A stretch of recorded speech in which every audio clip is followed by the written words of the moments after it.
이러한 사자의 특징 중 하나는 잔인해요. 사냥한 먹잇거리를 찢어 발기는 것이라는 것입니다.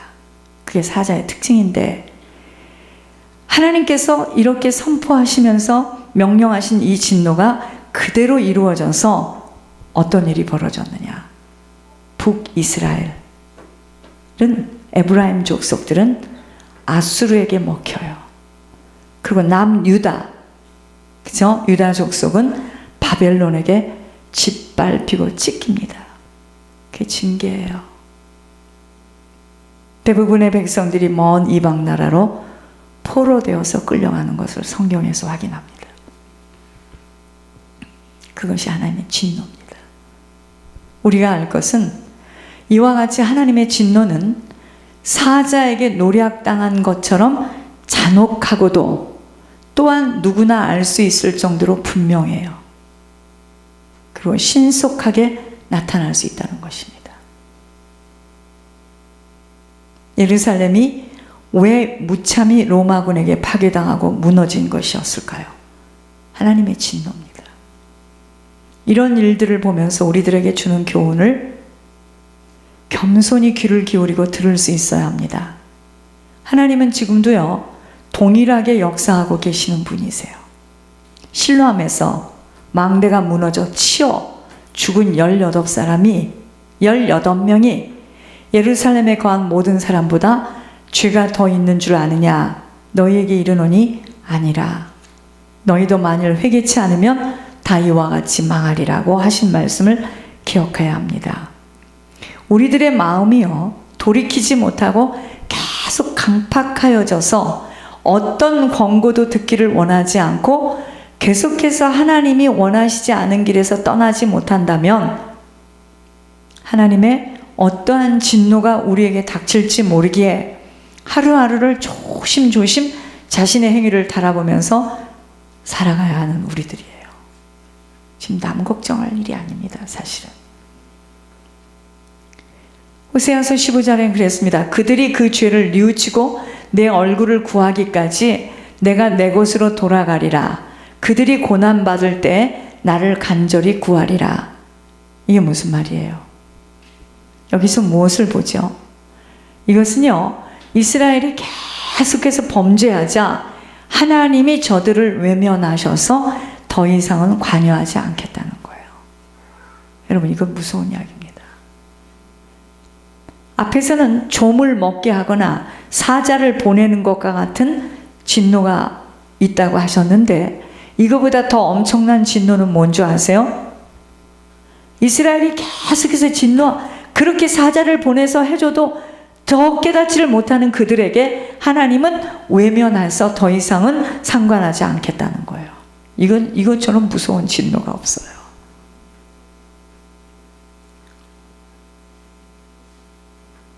관심조차도 이제는 보이지 않겠다는 거예요. 여러분, 이전에 우리는요, 우리들의 죄 가운데서 죽을 수밖에 없는 죄인이었지만 하나님이 우리들에게 관심을 기울이셨어요. 그래서 불쌍히 여기셔서 우리를 뽑아내 주신 자들입니다. 그때 죄 가운데 있던 우리를 관심을 갖지 않았다면 우리는 아마 확실한 지옥 열차를 타고 있었던 거예요. 만약 하나님께서요, 우리에게 그처럼 관심을 기울이지 아니하고 철저히 우리들을 외면하셨다면 지금 우리들의 처지는 어떠했겠냐 이 말입니다. 어쩌면 육신의 일은 좀 더 편안하게 살 수 있었을지도 몰라요, 상황이. 그러나 지옥을 향해서 걸어가고 있는 거죠. 생각만 해도 등에서 땀이 납니다. 세상 사람들이 하는 말이 있어요. 미움보다 더 무서운 것이 뭔지 아세요? 무관심이에요. 무관심. 만일 우리가 누군가를 미워하고 있다면 그것은 그 사람에 대해서 관심을 기울이고 있다는 증거입니다. 그런데 호세아서에서 경고하고 계심은 우리가 도무지 마음에 꺼리낌을 느끼지 아니하는 채, 마음에 꺼리낌을 갖지 않고 하나님을 만홀히 여겨 계속 죄악에 죄악을 쌓아 나간다면 하나님은요, 우리를 더 이상 미워하지도 아니하시고 아예 우리들에게 얼굴을 돌려 외면하시겠다고 경고하고 계시는 거예요. 이걸 보고 사람들은 뭐라 하냐면, 봐, 내가 무엇을 잘못했기에 나 아무 일 안 일어나잖아, 이래요. 그래서 불순종하는 자에게 징계가 없는 것은 사생아라는 겁니다. 하나님이 우리들에게 얼굴을 돌려 외면하시면 그 결과는 어떻게 되느냐? 육신의 정욕에 이끌려서 제멋대로 허랑방탕하게 살다가 결국에는 영육이 모두 사망에 처하게 돼요. 그래서 하나님의 눈밖에 나지 않도록 하나님 오직 두려워하며 조심조심 그분이 하시는 말씀을 헛듣지 말고 오직 순종하며 하루하루를 걸어가야 하는 것입니다.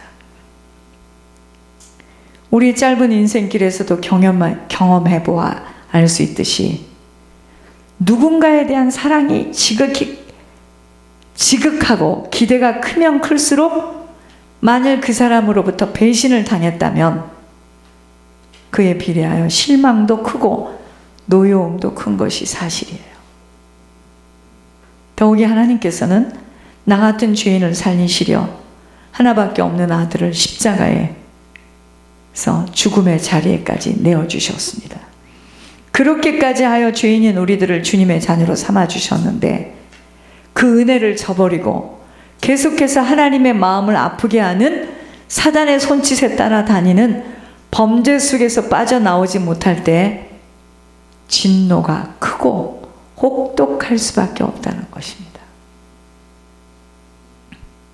이러한 사실을 안다면 차라리 한 손을 잘라버릴지언정 그 손으로 범죄하면 살 수 없어요.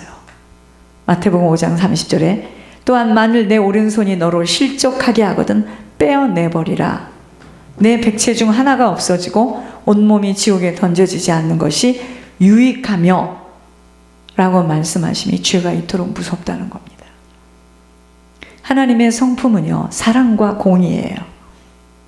우리들이 지은 죄에 대해서는 반드시 갚아가도록 하시는 아버지의 성품이기에 사랑과 고통이라는 넓은 세계가 갑자기 문을 연 채 달려들어서 우리들을 하나씩 하나씩 그 안으로 들어보내려 하는 것이에요. 그래서 우리는 그 고통이 힘들다고 아우성을 치는데 아니요. 이 고통이 없이는 우리는 주님과 합하실 수가 없어요. 우리는 두려워서 발을 내디디려 하지 않지만 부르심을 들을 수 있는 자는 우리 앞에 놓여진 상황들을 잘 지나갈 때 천국을 침노하며 달려가고 있는 자로 그러한 자에게 하나님은 힘차게 걸어가도록 인도하시는 하고자 하는 자에게 힘을 실으신다는 것입니다. 물질이 없고 건강이 없어지고 사람이 떠날까 무섭고 두려워하는 자는 아직도 천국 문이 안 보이고 안 열려진 자로 계속 안개 속같이 길을 못 찾아 헤매이고 있는 모습입니다. 우리들의 생각이요. 여러분, 생각이 굉장히 중요합니다. 우리들의 생각이 우리들의 남은 인생을 이제 수놓아가며 그 결론을 하늘에서도 맺지만 이 땅에서도 맺게 되어 있습니다. 생각 한 번 잘못하게 될 때 우리가 죄수가 된다는 거 잊지 말아야 돼요. 여러분, 이 생각이 얼마나 무서운 건지 아세요? 생각이 우리 인생을 만들어요. 생각을 하나님의 약속과 명령으로 붙들어 메어야 함이 바로 구원의 투구를 쓰는 겁니다. 하나님이 하시는 말씀을 농담으로 듣고 경히 여기는 그의 생각이 그의 인생을 엄청난 재난으로 끌고 가기에 생각이 그의 인생을 좌우한다는 것입니다. 저는요, 오늘 새벽까지 어느 한 인생, 그의 가정, 형제 속에서 일어나는 만남을 놓친 후의 인생들을 확인하면서 잘못된 사고로 인한 선택이 가져다주는 저주와 재앙의 모든 것은 다 그 부모, 어머니의 잘못된 그 선택의 뿌림의 열매를 거두는 것이구나.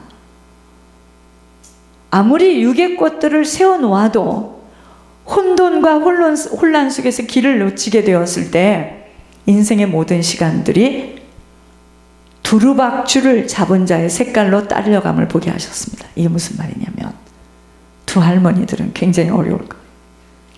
여러분, 어머니의 생각 하나가, 잘못된 생각 하나가 자녀들을 다 길을 놓쳐요.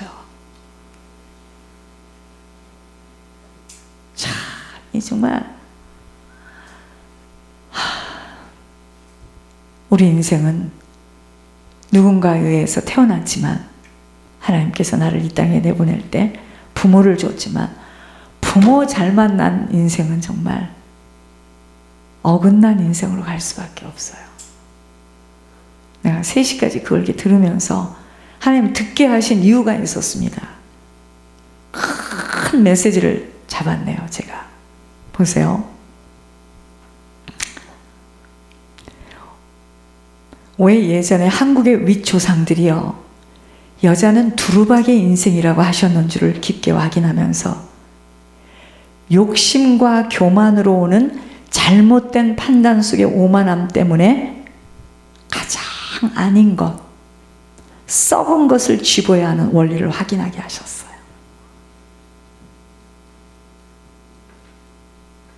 그것이 바로 사주팔자 운명에 잡힌 것이라는 거예요.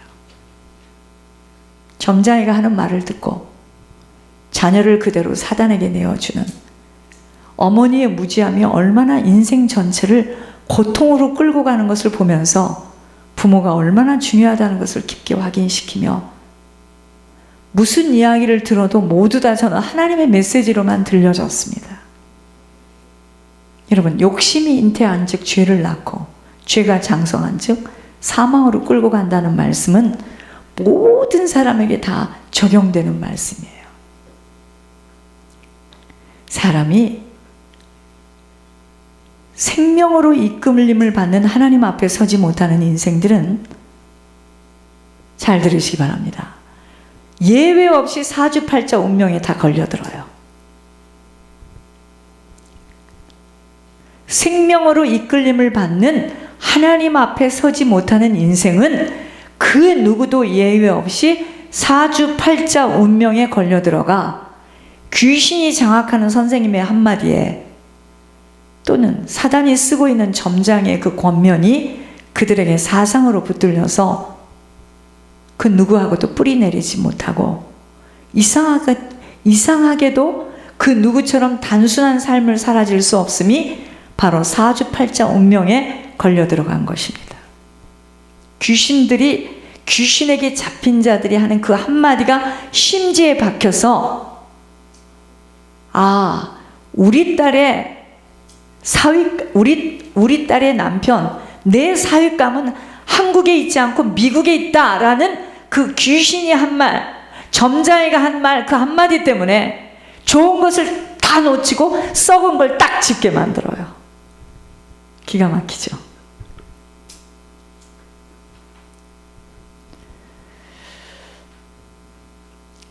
귀신에게 잡힌 자들이 하는 그 한마디가 심지에 박힙니다. 꼭 그렇게 해야만 하는 것 때문에 남들이 갖는 한 번의 만남을 수도 없이 갖게 되고 상처 주고 상처받는 인생으로 사단의 텃밭이 되었다는 것을 알게 하셨습니다. 여러분, 한 사람하고만 살아가는 인생도 있고, 어떤 자는 어찌할 수 없이 짧은 인생에 여러 번의 삶을 반복해야 하는 것, 다 사주팔자 운명에 걸려 들어간 겁니다. 기막힌 일이에요. 지금도 계속 그거 가지고 찝어내는 거예요. 결혼하는 날짜 잡죠. 응? 뭐 잡죠. 이사가는 날 다 귀신한테 물어가지고 하는 거예요. 그걸 보고요, 눈이 가려진 상태에서는 우리 집은 아무것도 안 믿었어요, 이래요. 귀신 믿었죠.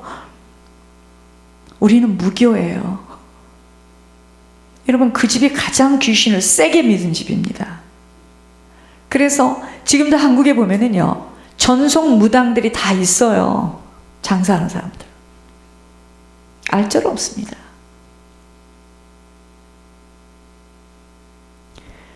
그러한 사단의 성품들이 후손들에게 또 그 자리에서 똑같이 텃밭으로 놀기에 악한 영들이 지속되어지 않다는 것, 모든 것 다 너무나 무서운 영적 법칙으로 이 법칙의 모든 것들이 따라 움직여지는 거예요.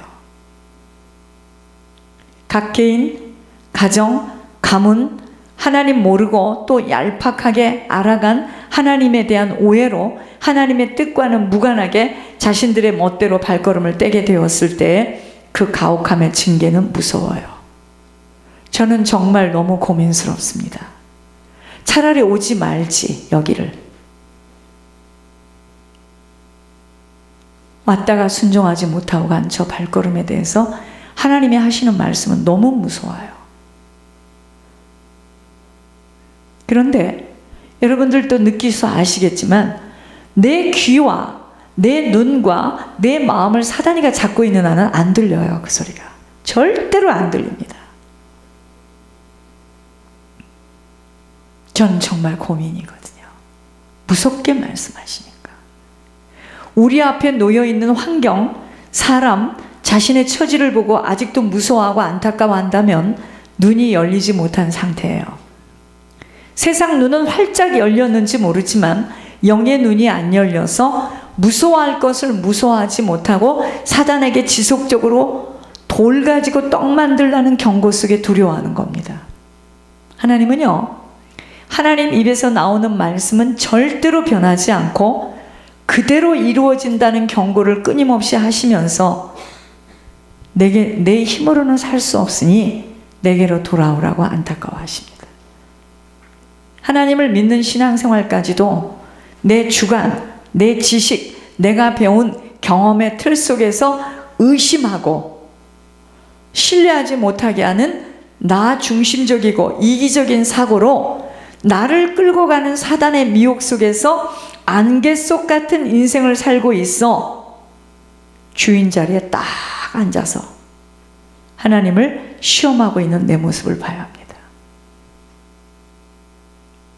그저 떡 때문에 고통을 겪으니 떡이 아니면 살 수 없는 세상에 끌려다닐 수밖에 없어 세상 방식으로 따라가게 되고 내가 쌓았다고 나를 또 어떡하죠?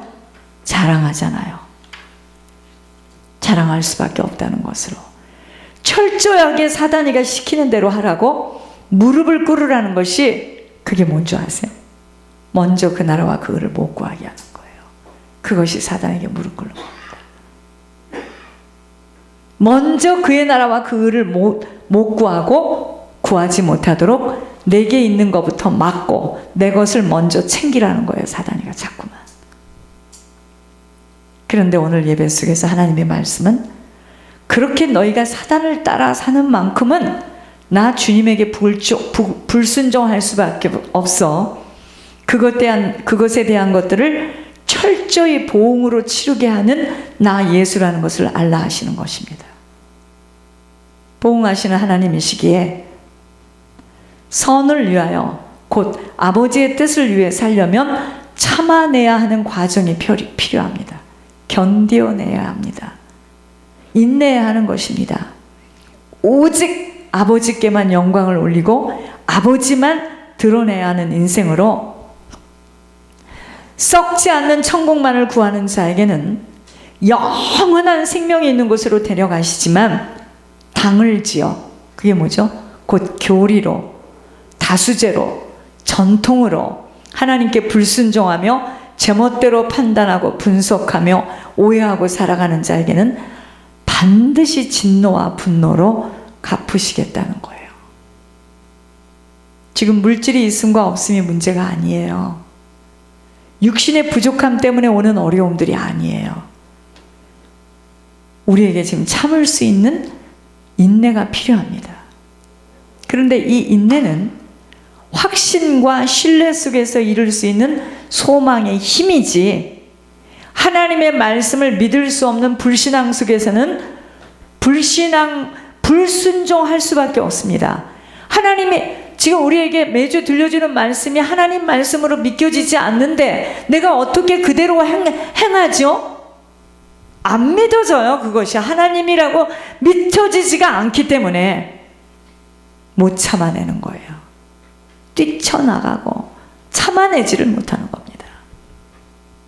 자신이 가지고 있는 생각의 틀 속에서 빠져나오지 못하여 결국은 북이스라엘 에브라임 민족이 남유다 족속이 북쪽은 아수르, 남쪽은 바벨론에게 당하는 처참함을 우리에게 똑같이 겪게 하시겠다는 교훈이에요. 지금 이게 교훈입니다.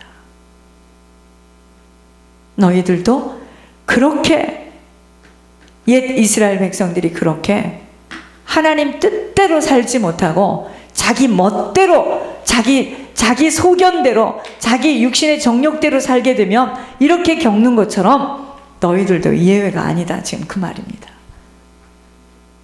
하나님을 알아가면 알아갈수록 오직 엎드림밖에는 없어요. 그것이 바로 겸손입니다. 주님 외엔 드러날 것이 없어요.